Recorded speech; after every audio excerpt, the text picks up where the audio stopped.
Coming up next on Insights on PBS Hawaii, what are the challenges facing people with disabilities?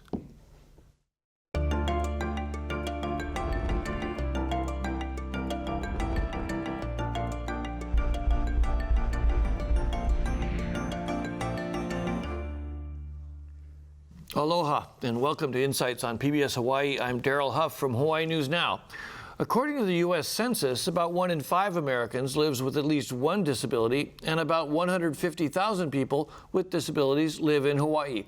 Despite the gains due to the Americans with Disabilities Act, or ADA, advocates say many of those with physical and intellectual limitations are still underemployed and struggle to feel accepted in our community. In Hawaii, what are the challenges facing people with disabilities? We want to hear from you during tonight's conversation. Call 973-1000 if you live on Oahu, or 800-238-4847 if you're calling from a neighbor island. You can also watch Insights streamed live at pbshawaii.org. Just click on the title of tonight's show. You can find us on Twitter, too, at PBS Hawaii. Now to our panel. Cheryl Nelson is the Executive Director of the statewide Independent Living Council of Hawaii, a nonprofit organization with governor-appointed council members who mostly represent consumers. Its mission is to promote independent living and the integration of people with disabilities into the community. Ms. Nelson is also a business owner and a person with a lifelong disability. Scott Nishimoto is the Vice President of Abilities Unlimited, a nonprofit organization which services about 250 people with physical and intellectual disabilities. Abilities Unlimited provides direct services such as skills training and money management. A point of disclosure, Nishimoto's brother is a Vice President here at PBS Hawaii. Francine Y. is the Executive Director of the Disability and Communication Access Board, an organization overseen by the State Department of Health. The board provides advice and recommendations on legislation relating to people with disabilities, establishes disabled access guidelines for public buildings, and issues the rules for communication access services. And Aberline Kali'inui is the primary advocate for her 23-year-old daughter who has autism. Ms. Kali'inui works at Lanakila Pacific's Teaching and Learning Center, which is a program that teaches basic life skills to adults with disabilities. And let me start off with just a broad definitional question. In these statistics, we hear that 1 in 5 has disabilities in the census across the country, but here, 150,000, that's only 1 in 10. Francine, why? What is the disparity? Do we have a definitional difference, or? Well, one of the problems is that there's no real clear definition of a person with a disability when it comes to counting. The Americans with Disabilities Act talks about a person with a physical or mental impairment that substantially limits one or more major life activities. So it's a civil rights legislation. Unlike a discrete characteristic of sex, age, where you can say you're either above 65 or below 65, or you're either female, male, whatever your characteristic, disability is much vaguer, and it's often either self-defined, and that really depends upon whether an individual wants to reveal that they have a disability, because that's not always a positive thing.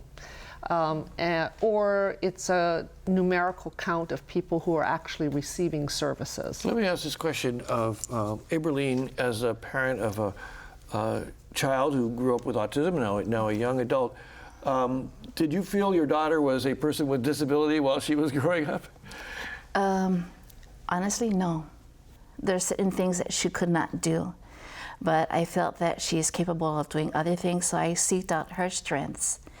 And those that I worked with, whether it be in school or skills trainer, I shared that goal to seek out her strengths, and we thrive on that, which encouraged her to do better, which helped build her self-esteem, her confidence, which helped her to excel to complete school, as well as her job training through Lanakila Pacific. And it may look to someone as a disability. For me as a parent, it wasn't. But that definition of disability was something that that helped you in advocating for her, because she had rights. Yes. And yes. you had rights as her parent. I had rights exactly. Use it when I needed to use it, but looked at her strengths to help her complete her learning lessons as she was progressing through school, and as she received training from Lanakila. we have to be smart about it. We can use it for or against our child, yeah, as parents. Cheryl, as a person who's lived with a disability for your life, this issue of definitions, it also could be considered an issue of labeling too. Is that important to folks with disabilities, to avoid labeling and just be specific or be direct or just not worry about it? Well, for me, I personally like the label Cheryl. And I think there's too much labeling. There's been too much assessments in our life. You know, we're going to assess and evaluate you before we include you. And I think that, for example, I just grew up in a totally different time. I grew up when people were labeled and people had a hard time looking at people's disabilities as strengths and positives. And now, people have an opportunity for that to happen, but it doesn't always happen. You know, there's a lot of stigma around disability. There's a lot of attitudes about, for example, I'm a person who is blind, and there's a lot of attitudes about what I should be able to do and what I shouldn't be able to do. Just the other day, I had somebody come to my house, and they were going to fix something, and they wanted to know, well, who owns the house? And I kept saying, well, the bank does, but I'm buying it. And they just couldn't get it. They just were, amazed that, well, you're blind. And, when I wanted to choose a paint color, they were distressed. So yeah. I think there's a lot of stigma around disability. So I can see my strengths and I can share my strengths, but the other thing that people around me can be the difference between a closed door or an opportunity. Thank you. That's a good point. Scott Nishimoto, your organization trains people with disabilities and helps them, be independent and so on. How much of what you do is about getting past these stigmas, helping them recognize their strength and feel confident? Yeah, well, I think one of the biggest challenges for people with disabilities is this somewhat negative public perception of people with disabilities. We can do all we can as a service provider to provide them with the right training and place them in the right job. But ultimately, if the rest of the community doesn't accept and welcome them, it's kind of all in vain, right?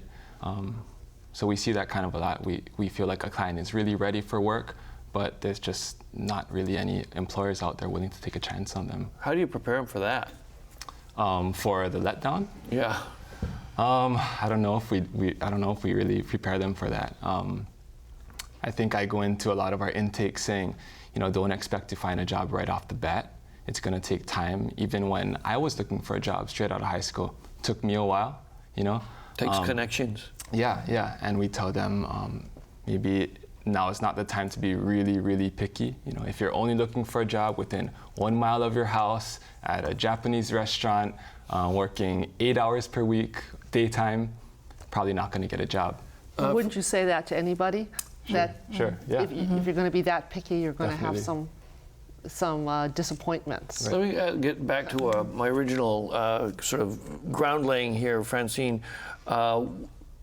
What's the chances that anyone is going to end up being a person with disability? Is it, are disabilities things that most people are born with, or do most people, do they come to them later in life? And I'm thinking with our aging population, the diabetic population, many people are going to end up with some kind of a disability. That's very true. You started out asking a little bit about numbers and the percentage.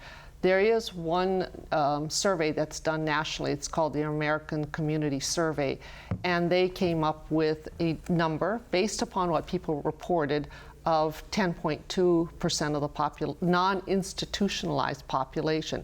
So with that, when you extrapolate it to Hawaii, the latest numbers in 2011 came up with about 138,000 people.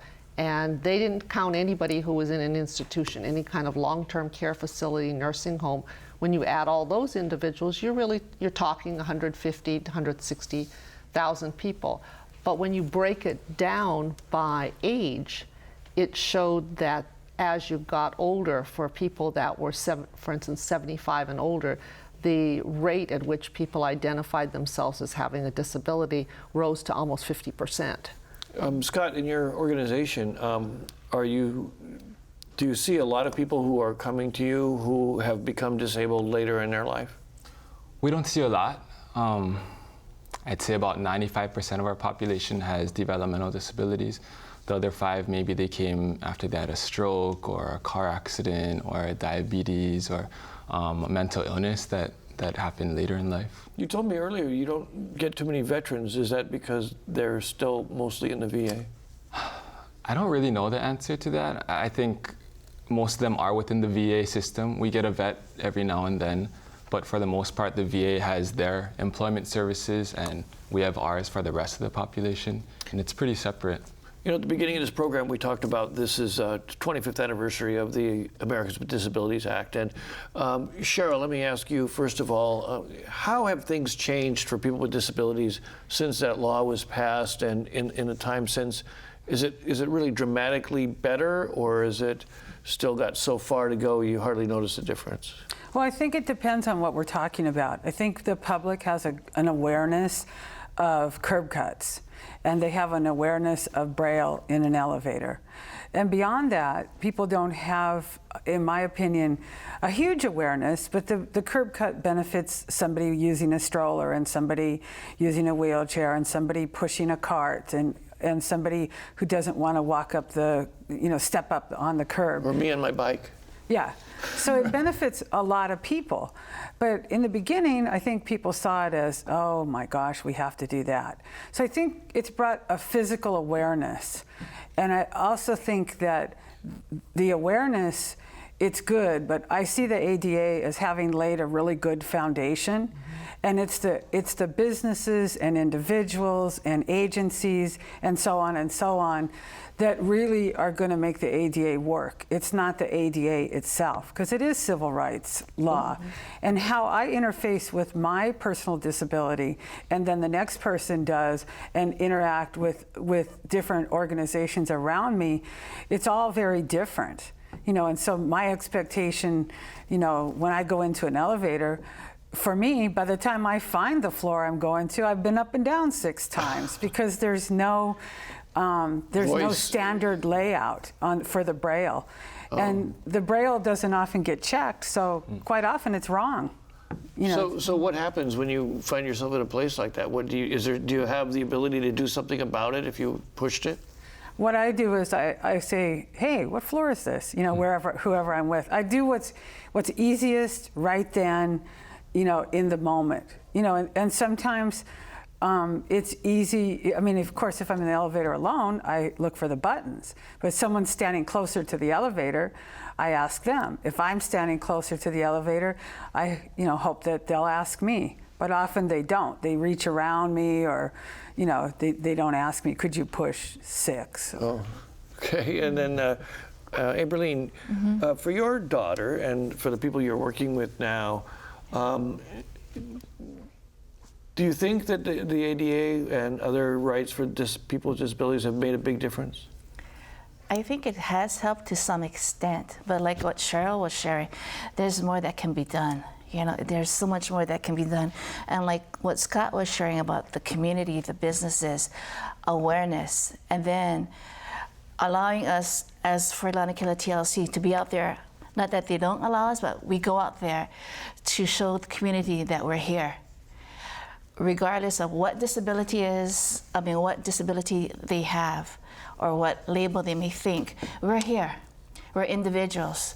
We have the right, just like anybody else, to be out in our community, to be seen, to be heard. And it's about time that our community wake up and see that this is our community. We are part of the community. We will always be part of the community. Awareness, getting businesses, having disability training to understand so that they are able to take in individuals with disabilities. Let me ask Francine, what has been the major changes for people with disabilities in the course of the 25 years since the ADA was passed? Well, I think there's no question that what the general public sees are the physical changes in the environment, the curb ramps, the accessible restrooms. And then they also, as Cheryl said, they see alternate formats, what we would call auxiliary aids. There's a greater usage of sign language interpreters. There are more service animals around. So there's certainly more accessible parking. Closed captioning on television? Yes. One of the things that's, I think, important for the general public to remember is that the ADA is sort of the comprehensive overall granddaddy of civil rights laws for people with disabilities. But we also have many other laws. We have the IDEA, the Education for Individuals with Disabilities Education Act for school. We have Fair Housing Act for housing. We have an Air Carriers Access Act. We have a lot of different laws that support the way life has become more accessible for people with disabilities. And I really think we have really great laws. What we don't have are two things. We don't have a lot of enforcement of those laws, and we don't have enough money that has come to the infrastructure. And by infrastructure, I don't mean just the buildings and facilities, but I also mean the infrastructure to pay for services such as sign language interpreters, to pay for community-based services that the ADA has flourished, you know. Let me ask Scott, your clients, what are the main barriers they talk about? Other than employment, we can talk more about employment, but just the physical or other barriers that are out there, what do they complain about the most? What things are they still having trouble with?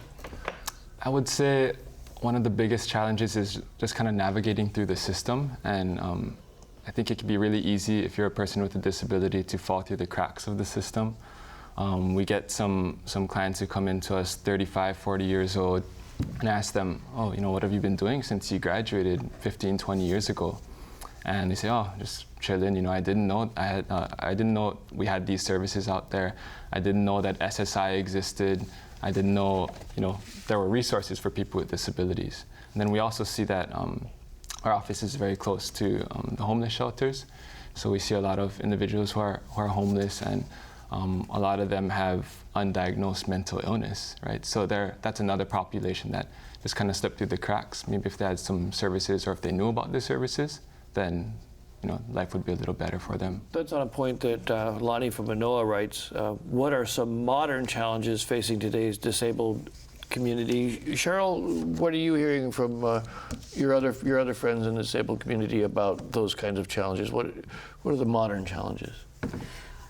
I think the modern challenges, well, for example, I think employment. When people with disabilities are seen in all levels of jobs, from the CEO to the accountants to all levels, that's the opportunity for people to work with people with disabilities, and then only then will attitudes change about disability. When I was in high school, I'll just tell this short story. I started to go to public school in my junior year, and I went to the hospital to volunteer because I figured if I volunteered, I'd be able to get a job. And so they asked me what I want to do. I said, I want to talk to people and bring flowers, which I'm not very shy, and bringing flowers seemed really fun. And so they put me in the basement, and they had me counting whatever together in groups of 4, and I was the only one in the basement. There wasn't even anybody else down there, and it took me a while to realize that the reason they'd put me there because they didn't know what to do with me, and they didn't want me to talk to people and bring flowers. But I just thought I was doing an important job. But I realized later that, you know, they didn't really want me there. So I think that the attitudes or in employment will change when there are more people with disabilities. And that's one of the unfortunate sides of the ADA.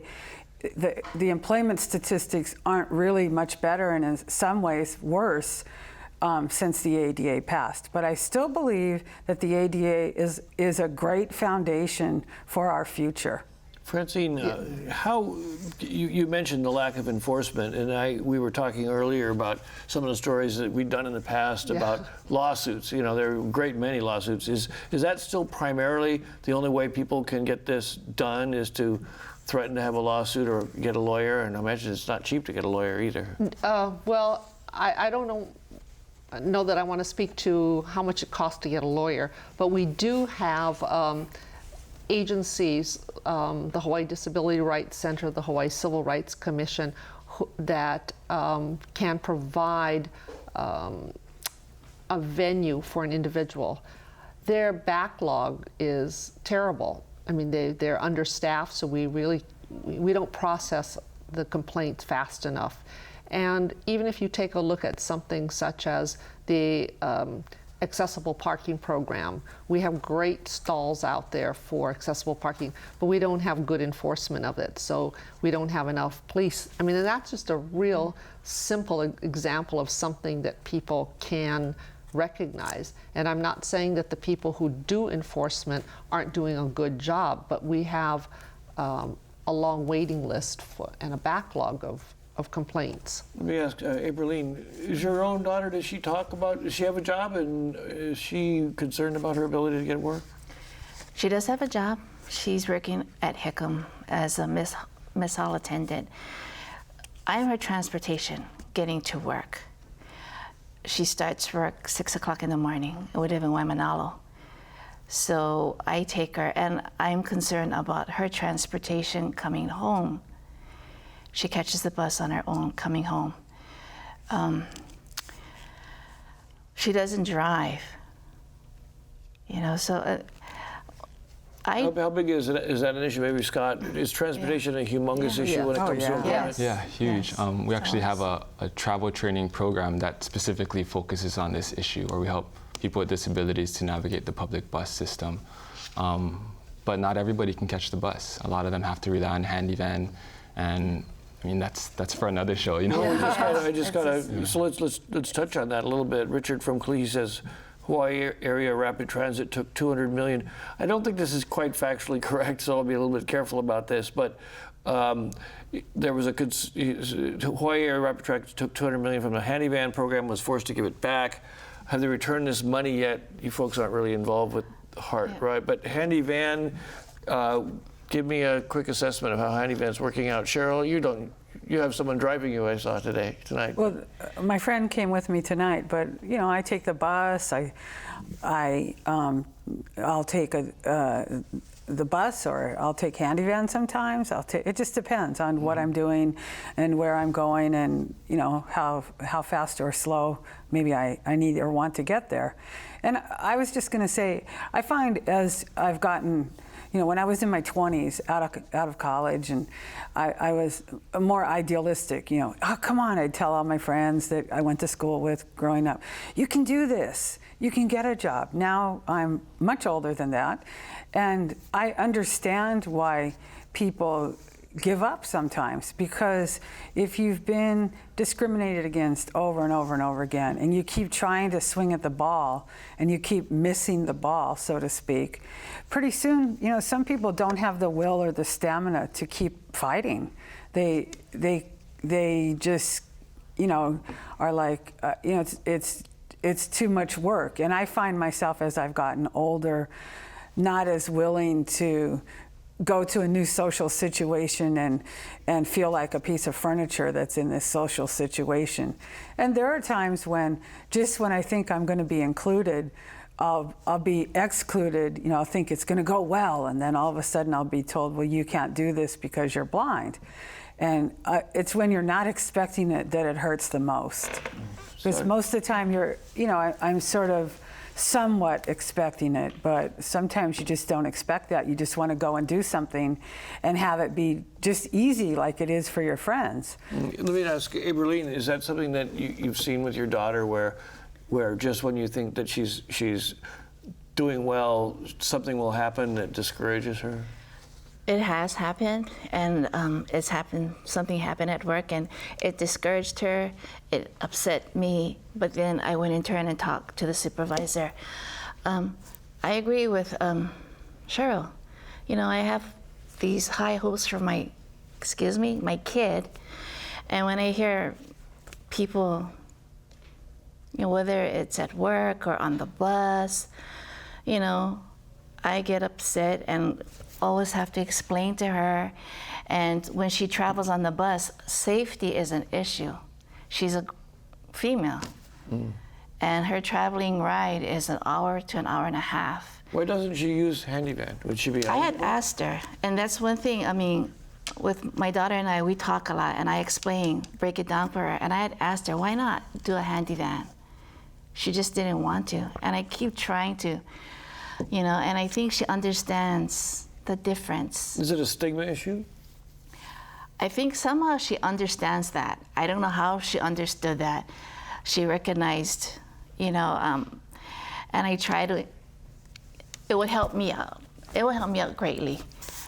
But she doesn't want to do it. Interesting. And I don't want to be a trigger to how her rest of her workday will be. Right. So we choose our battles. Yeah. And handyvan is a required service. It's what we call paratransit. So any metropolitan area that runs a fixed route like the bus is required to have a handyvan Let me ask that service. question. What standards are they expected to meet, and are they anywhere near the standards that they should be meeting? Oh my, well, as Scott said, you could probably do a whole show on that.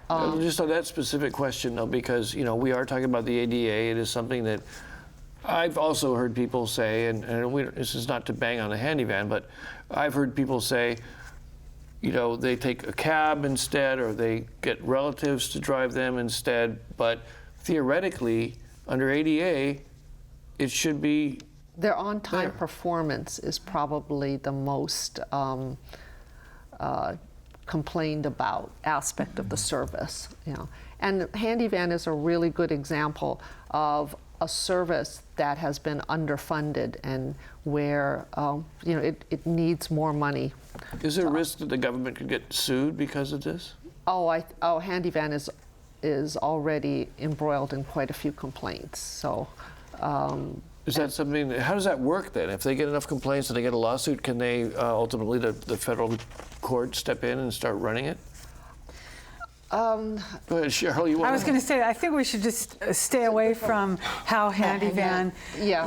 I brought It's it up. safer. Sorry. We have consensus. Well, but transportation is a huge issue. It's an issue for employment. It's an issue for feeling independent. It's an issue of confidence, right? So That's true. I think transportation, housing, and employment are three, huge issues for people with disabilities. And I think it's good. I'm sorry I don't remember your name, but your daughter, I think it's really awesome that you're letting her make the choice, Right. even if it's not a choice that you're the most comfortable with. But you're giving her the right to make that choice for herself. And I had inquired about the handyvan. It's not like, can my daughter just take your van? They go through a process. And my daughter is able to catch the bus, to recognize which bus, the route. But it was through training. I would take her on a bus route. Yeah. Have her go on the bus, and I tell her, 3 bus stops later, I'll be there. Because if she's not getting off, guess what? I'm at the next bus stop, pulling her off so that we can correct this. And it's repetitive practice. And having her to look at the street names and the buildings to be familiar with. which is I can imagine as a parent just being terrified. I'm a single parent, and I have to work. So we have to work together as a team, regardless of your disability. Earlier you talked about labels. First, at 6 years old, diagnosed PDD, NOS, then high functioning autistic, then Asperger's. Now we're back at autistic. It don't matter. It doesn't matter. That's my daughter, first and foremost. Sure. That's my daughter. Whatever DSM-5 want to call it, or anybody else wants to call it, that's my daughter. Let me interrupt just for a moment, because I've got to readdress our audience and remind us all that tonight we're talking about the challenges facing people with disabilities. Please call, email, or tweet your questions and comments. Call 973-1000 if you live on Oahu, and 800-238-4847 if you're calling from a neighbor island. And let me bounce some of these. We're getting quite a few calls, and it's always great. I am Kalia from Waikiki. I am a paraplegic and dual amputee, and I would like to praise the cutout curbs and the handy van. I am very thankful for them. So there's a good plug for the handy van. Can I also say something, sure. about handy van? When handy van in this city predated the ADA, and so it had its own eligibility criteria. And one of the things it did was to actually be more generous than what the ADA requires in terms of who's allowed to take handy van. So part of their process over the years has been to streamline their eligibility process. So handy van has provided a valuable service, and to be commended for the city for starting something that wasn't required before the ADA. Now that there's an overlay of requirements, then they've got to match funding, and they're doing a lot of things, I think, creatively to buy more handy vans, to keep them maintained, and to work with agencies in a pilot program such as, I think, Goodwill, the ARC, to provide their own transportation and relieve the system. But it's really difficult because you cannot have access to the theaters, the movies, the restaurants unless you can get there. And if the only way you can get there without driving yourself is public transportation, then we're really looking at an entire transportation system with a growing population. I just was doing a little research, and I saw an article that said Hawaii's taxi rates, for example, are the highest in the nation. And Scott, do folks find the taxi system at all helpful? I had a recent client who's been using Uber quite a bit, and I'm an Uber user, and it's a little cheaper than taxis, more expensive than the handy van, but I think it's a little bit more timely. Totally said something that might be looking up option, if we yeah. see these technology combined with transportation options. Yeah. Let's talk about employment now. We did talk about it earlier, and it sounds like that's really kind of a huge issue. We had a caller come in and say, on the mainland, many big national companies, for example, Pepsi, Walmart, create opportunities for disabled people. What employment opportunities exist in Hawaii for the disabled, especially autistic folk? You mentioned that your daughter did get a job. How hard was it for her to find a job? Well, after she graduated from high school, we went through Lanakila Pacific to receive job training, and it's through Lanakila that she is now working at Hickam as a mess attendant. It has crossed my mind if there's anything else out there that would allow her to the same benefits as anyone else. 80 hours, benefits, retirement. I really don't know, Daryl. I mean, even I need to do my homework and see if there's anything else that she can do besides that. Cheryl, let me ask you, what kind of things are talked about as the best way to incentivize or force employers to do better at this? Well, there are tax incentives, and These are existing things? Yeah. Yeah. Yes, and I really, I personally think that for example, when I interview for a job or interviewed for a job, or when I now as a business owner hire people, I hire people based on attitude, and then I can teach skills.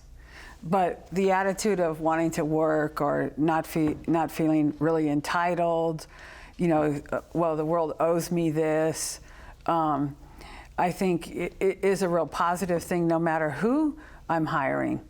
And I think that there's so many layers to employment. I mean, it sounds like what you're saying to a certain extent is it's the attitude of the hiring person that really makes the difference, not so much some extrinsic pressure on the company. It's the attitude of the person or the company that you're going to be hired into. If it's a welcoming company, it makes a huge difference. Or when I got a job, when I moved to Honolulu, I worked in the restaurant business, and the woman who hired me at that time, you know, she said, well, I don't know how it's going to work, but you seem confident, so what the heck? You know, and that made a huge difference. You know, I didn't know how it was going to work either, but I knew that I should have the same chance to succeed and or fail, and not be expected to fail. So I knew I needed to work really hard to succeed. And that, you know, when I first walked up to a table, the whole group I worked with were all like, you know, holding their breaths. Is she going to drop the water on the customers? Or, you know, waiting for something to go wrong. So you waited tables? Yes. I don't know why I say that with any surprise, given now that I've met you and seen how confident you are. But that was way back in the day. I mean, that was 30, oh my gosh, 30 years ago. Scott, let me ask you, and I'll get to you in a second, Francine. Give a shout out. I've got a caller here. Catherine points out that Goodwill Hawaii offers training and employment opportunities for individuals with developmental disabilities. That's their mission, and I'm sure they do a great job. What about some private sector employers that you've worked with? Give me a couple of kudos out there to a couple of companies that. I hope there's a couple. Yeah, no, there's a lot. Dean's Drive-In in Kaneohe. They've been great. They've hired a bunch of our clients as dishwashers and back of the house food prep. Lanakila Pacific, they've been a great employer. They have those Ability One contracts where 75% of their workforce has to be people with disabilities. So it's been great working with them. Safeway's always been good to us. Some of the smaller businesses like Cake Works, they make macaroons and wedding cakes. They've been very supportive. So can you find jobs for the people you train? Yeah, I mean, we've been pretty successful in the last few years. Every year we place maybe 30 to 50 of our clients in jobs. I think we should emphasize less on the placement, but more on like the long-term rehab, we call it. It's not enough to just place somebody in a job. We gotta get them a job that they like enough to keep, right? A job that's supportive enough for them to actually thrive on the job. Francine, how is the employment scene from your angle? Well, I want to go back to one thing Cheryl said a little while ago about the employment statistics not being very good. And that's true when you take a look at how far we've come. And one of the things is that the ADA is not an affirmative action law, it's a non-discrimination law. And Aberdeen's daughter works in a federal setting, and federal facilities are one of the best employers because they do have affirmative action goals that they're trying to meet. When you take a look at the employment arena, what you're finding is we haven't really improved in the way that we are getting people jobs. Where the ADA has been the most successful are people who are already on the job, and for whatever reason they have a life crisis, or they develop a disability, or they become disabled as a result of a stroke once they're on the job. So the employer already has a history of working with them, and the process of reasonable accommodation for an individual once they are already there has been probably the best success of employment. But that didn't get them the job in the first place. Well, let me ask the panel, I mean, is the affirmative action type legislation something that is necessary in order to do this? Do you think this is a very difficult thing to get through, or do you think just time and exposure to more people with disabilities will move the employment world? What do you think? I think as parents, our children with disability, they have benefits, SSI, and so forth. And I've come across parents, I'm one of them, that we chose between continuing our benefits or working. We chose to work. We lost our SSI.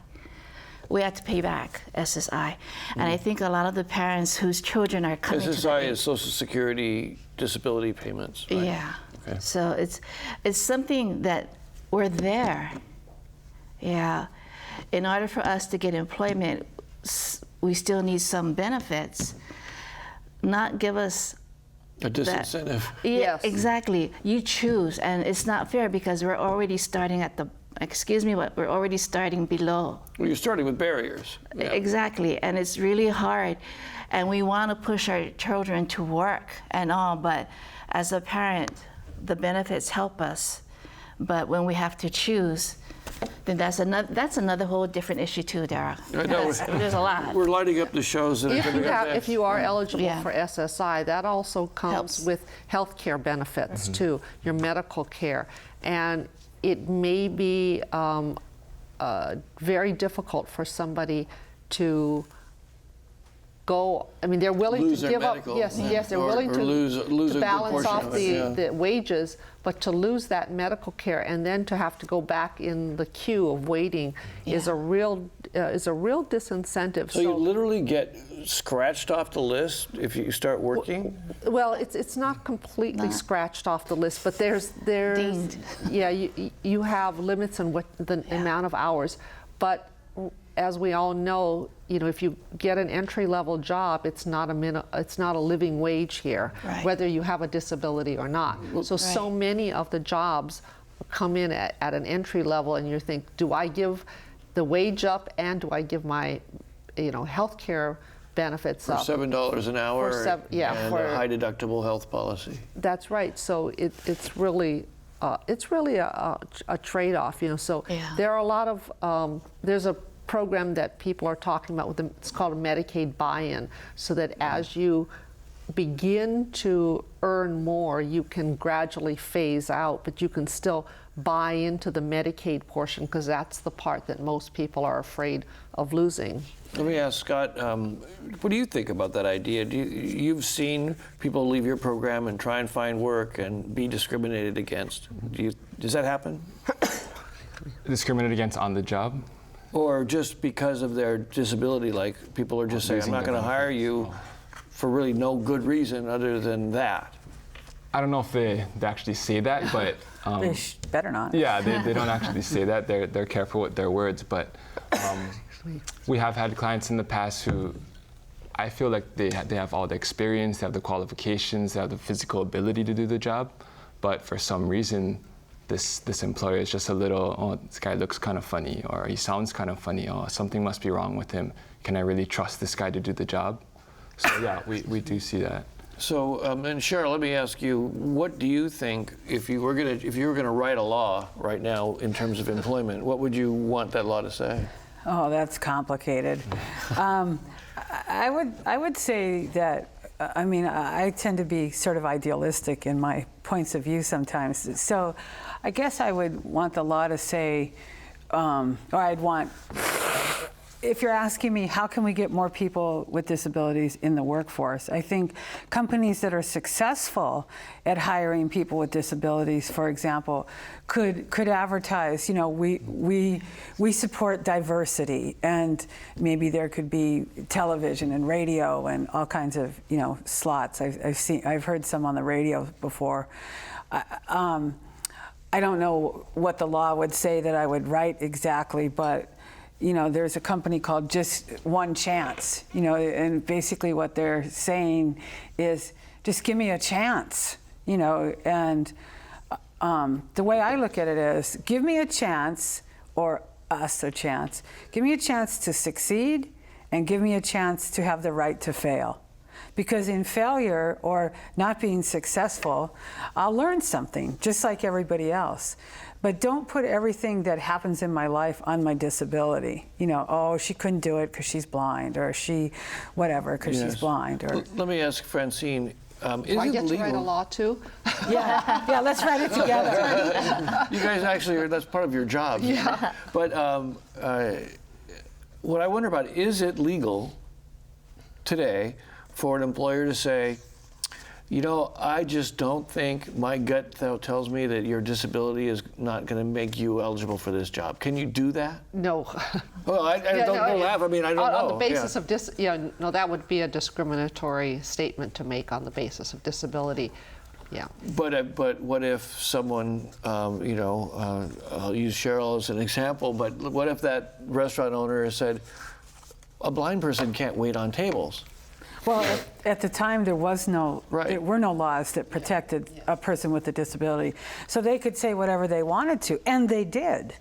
you know, at the time when I was much younger, people said, and people still can imply it, but are smarter about, you know, they don't say it out loud, but sometimes you know that's what they mean.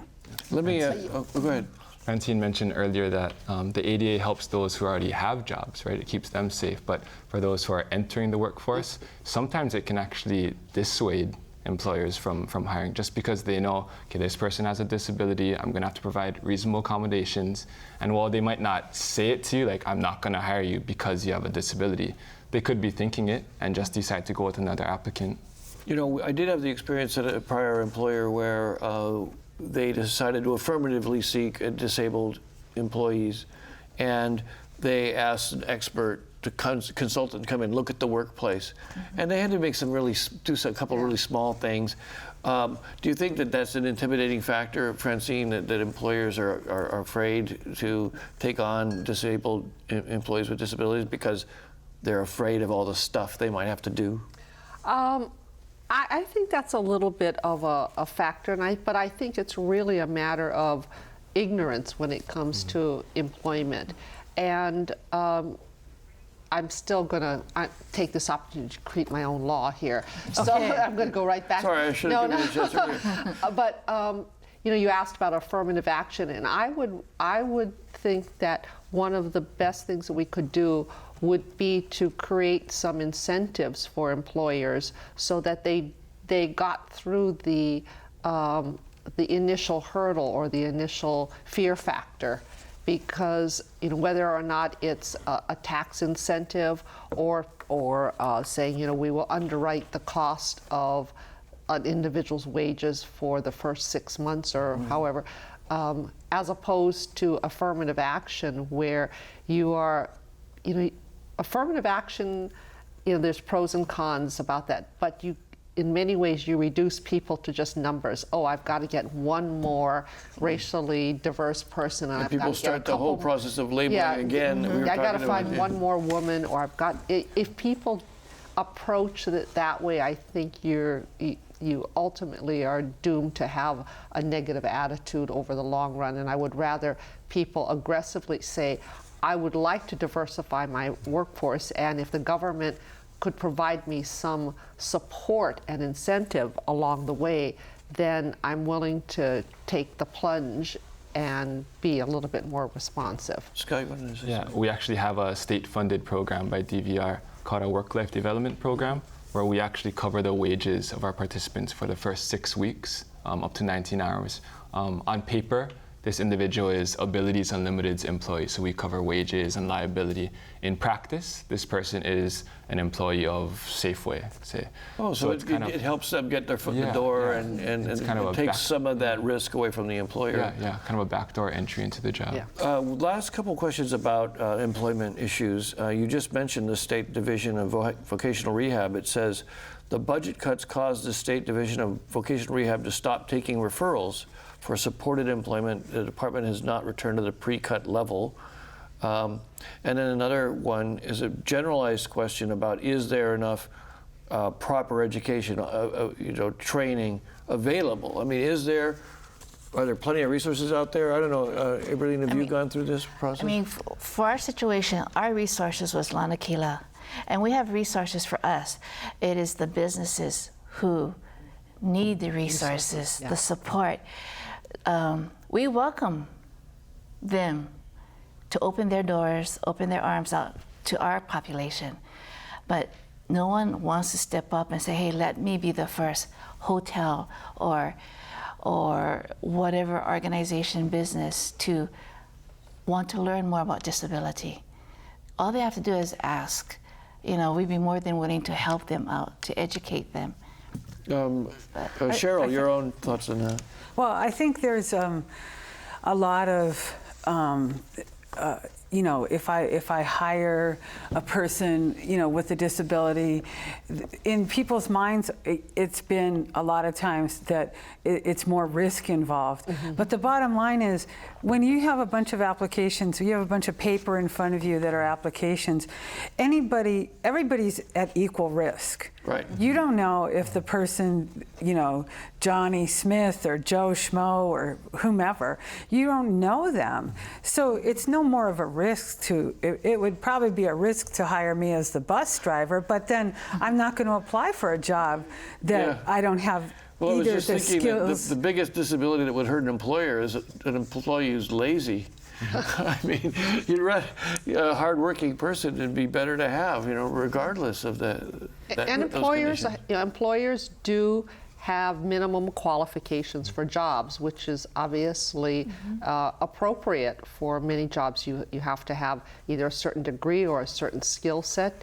You know, there are many people without disabilities who apply for jobs that they're not qualified for, and I see that all the time. So part of it is being able to do a better match with an employer that is receptive to hiring somebody with a disability. Let me move to another area that was touched on by one of the budget cuts issue. Another caller has asked, you know, a person doesn't know where to go for help. You know, how do you get help? Another one wrote, you know, they can't find a doctor for their disabled, a psychiatrist for a person who has a intellectual disability because there's no doctors in their health plan. There's a shortage of doctors in Medicaid and Medicare. How is the government system robust enough, do you think, to take care of folks with disabilities? No, and you know, the system, you know, is having the system, government, is having many problems with financing, and you really can't attribute it to the ADA necessarily. We simply have a government system that is maybe unsustainable in some of its financing. But you know, we're talking about a homeless population, which has a lot of people with disabilities, and we don't have money to support that. So Frank from Salt Lake, what are they doing for homeless people with special needs? I saw a statistic about the number of, and I don't want to use it because these statistics tend to be fluid, but very large number of people with disabilities are in the homeless population. That's true, yeah. You know. And we have closed Waimano, and we have not had the same amount of support in the community for community-based services. So there's no question that almost every aspect of our society, whether it's employment support, transportation, housing, we don't have enough resources, financial and infrastructure for many people with disabilities. I think, Iberline, your story is you had to advocate at every turn, right? Yes. Yeah. What's that like? Turn. Up and down struggles.